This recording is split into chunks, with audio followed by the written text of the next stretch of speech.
We've only tracked them down to a studio in America.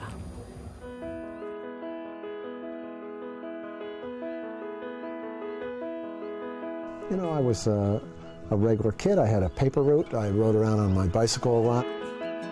But music was always central in my life. I just lived and breathed music as much as I could.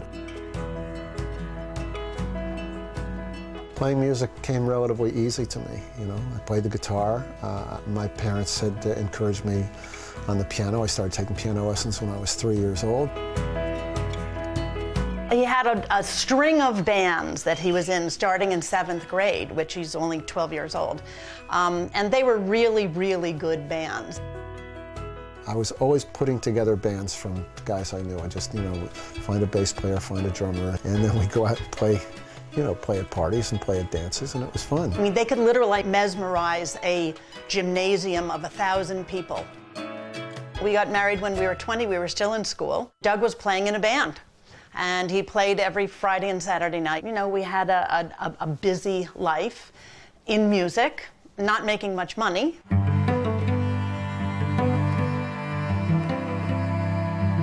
Patti's father was a film producer, and he said, come work for me. And so I did.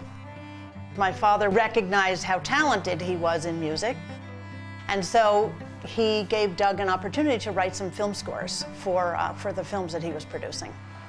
Patti's father encouraged me to start my own company, and Patti and I were the only employees, and you know, we kind of did this in our living room. I had one of the very first multi-track tape recorders so that I could play all the parts because I didn't have money to hire musicians. I couldn't afford to go into a recording studio or anything like that. I was hooked. I knew this was really something that I wanted to do. I think the name Drag Racer had kind of popped into my mind, and I thought I wanted to write a piece that had that kind of driving energy behind it. I pretty much captured that in there's a lot of energy in that guitar part.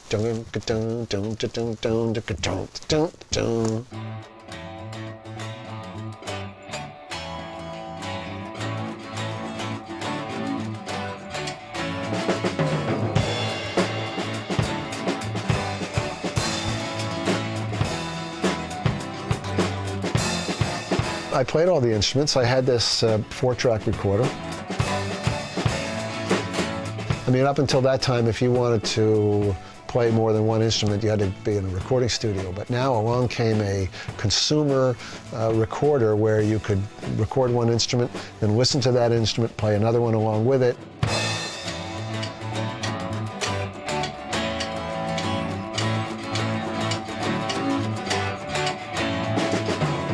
The big breakthrough was from John Gale at Studio G, who kind of took Doug under his wing. He was one of our first foreign distributors.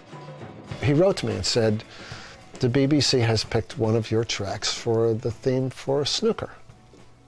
I thought, okay, first of all, I don't know what snooker is. I have no idea. I've never even heard the word before. It seemed like a funny British word. Must be, you know, I had no idea what it was. Doug made me promise that I wouldn't call it snooker, because a lot of people say, snooker? What is it, snooker? No, snooker. So I went to London to visit my friend.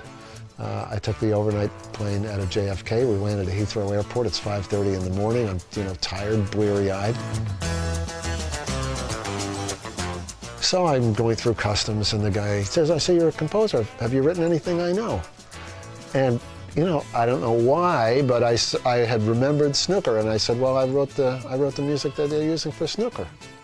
And he looked at me and he said, you mean da-da-da-da-da, da-da-da-da-da, and he starts singing this song to me, and I was so astonished. I didn't know what to do, and the next thing I know, he's on the microphone, and he announces to all the other customs guys, you know, we're in this big hangar in Heathrow, and the sound is reverberating. Hey, everybody, this is the guy that wrote the music for Snooker. Everybody's, yay!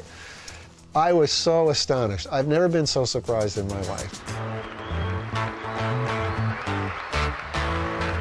And it finally began to dawn on me that Snooker was this really, really popular program that people were watching, and they really loved this piece of music that the BBC had picked.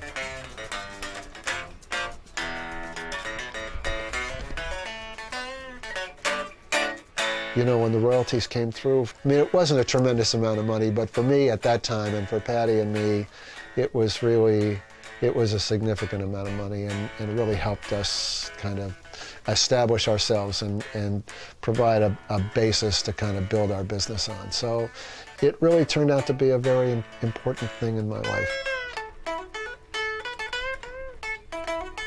That was a great moment for me.